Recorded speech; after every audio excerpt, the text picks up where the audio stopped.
Okay, now let's talk about the layers of earth. So this is our model. So this is the earth.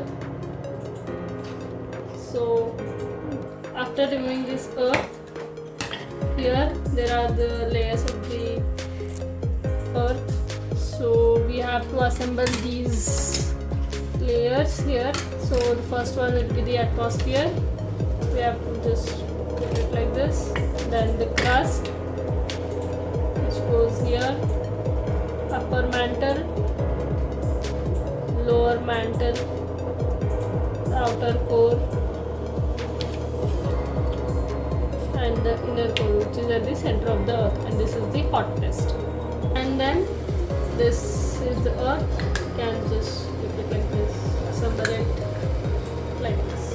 So when we open this earth, there are these layers of the earth.